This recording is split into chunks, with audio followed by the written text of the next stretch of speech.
Parlem ara a una escala més global, però voleu veure alguns dels límits planetaris amb què topo cada dia? Acompanyeu-me. Aquest n'és un. Més enllà d'aquesta porta, només un metre quadrat costa 20 euros cada mes i va pujant, com el consum de drogues. El segon, l'altre cantó, que avui al segle XXI el tenim només a 4 passes, com per situar la barrera, menys feina d'escombrar. Li dic límit més que res perquè baixar per aquí al carrer no ho recomano si no és en paracaigudes o un instructor homologat. Tot això que s'obre aquí és un altre límit o frontera transgredida. Les artèries d'aquest món occidental ho han notat, us ho asseguro, en detriment de les del sud, com sempre passa. I també el preu d'aquest bé bàsic, que si puja un cèntim més pot disparar els atacs de nervis i els saquejos dins dels centres comercials. Finalment tenim un límit de calaix que contemplem ara en pantalla. Ens dona una gran lliçó i ens recomana que a partir de certa edat és molt millor quedar-se a casa o fent voltetes al jardí. Però en termes generals preguntareu què carai és això dels límits planetaris? Soc aquí molt servilment i sense haver-me pentinat per resumir-vos-ho tan breument com sóc capaç. Tingueu certa pietat i compteu mínim 6 minuts, perquè és que el tema...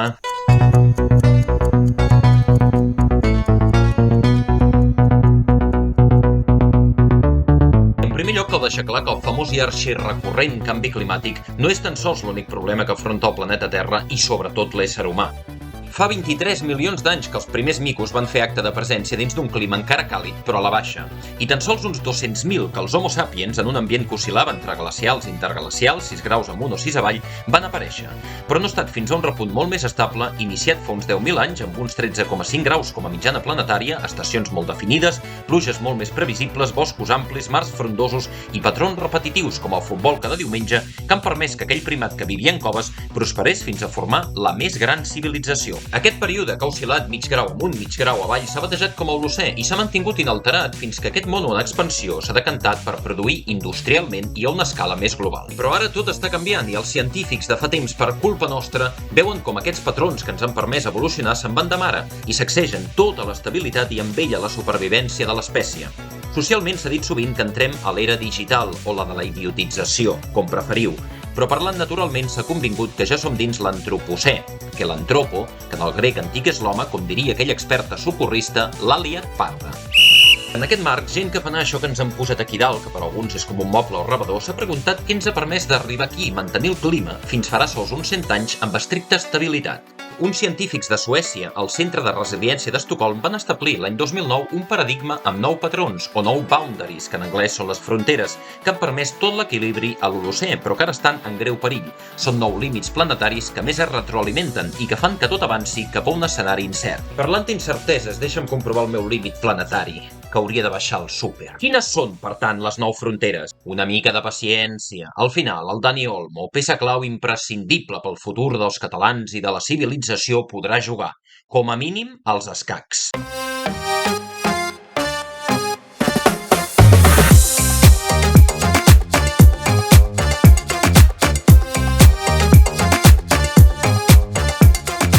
Doncs n'hi ha dues considerades com el nucli, que són sí, el canvi climàtic, ja hem superat el grau amb 2 d'escalfament com a mitjana planetària, que seria com si ens hagués pujat la febre a 37,7 graus. Crec que una mica ens trobaríem malament. I la biodiversitat, que vol dir gens, que vol dir espècies, i també ecosistemes. I atenció, no és que consoli, però parlant d'aquest aspecte estem pitjor que l'última gran extinció, la que va incloure els dinosaures.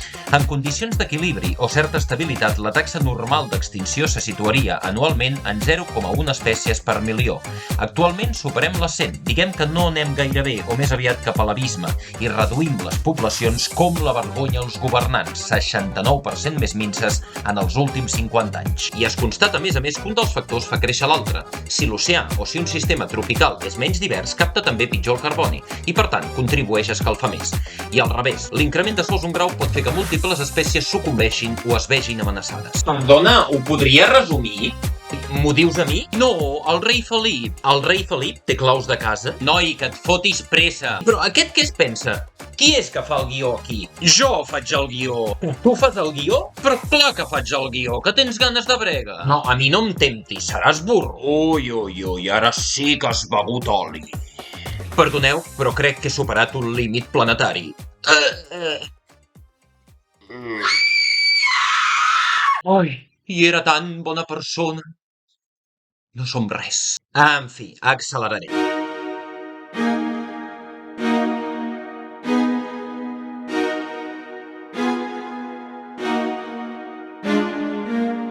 sols dos dels 9 límits que s'han anat revisant i actualitzant, el 2009, el 2015 i el 2023. I com podíeu esperar, igual que la Belén Esteban, hem anat cap a pitjor.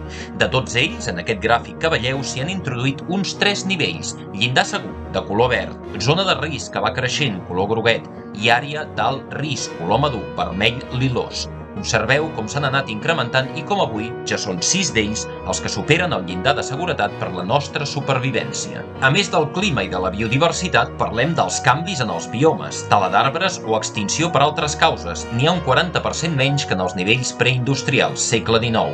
De les modificacions biogeoquímiques a dins dels cicles del nitrogen i del fòsfor, que s'escampen mitjançant fertilitzants o els excrements dels animals tancats en granges industrials que contaminen sols i rius i que originen grans desastres també al mar. També de la contaminació pel que són noves entitats creades per l'home, com ho són els pesticides, certs metalls o tots els plàstics, i de la disposició d'aigua potable, explotada per demandes de la indústria, de l'agroramaderia i altament modificada pels canvis en els patrons meteorològics i climàtics. En resum, tot això ho hem superat i pot conduir a coses incertes, com les que ja succeeixen i que no ens agradaran. Sols ens queden uns 3 límits a dins del llindar acceptat, per bé que algun ja és a propet de la frontera. Amb el número 1, l'acidificació dels oceans, que pot fer minvar els carbonats que necessiten molts mol·luscs i altres espècies per produir la seva closca. Ha pujat en sols un punt dins de l'escala de pH, però va lligada al que és el diòxid de carboni, que no para d'augmentar. Amb el 2, els aerosols, partícules molt petites que acaben a l'atmosfera i pol·lueixen tot l'aire que respirem i ja estan causant actualment uns 7 milions de morts a l'any. I amb el 3, tota la capa d'ozó, d'un gruix petit però molt crucial, ubicada a l'estratosfera.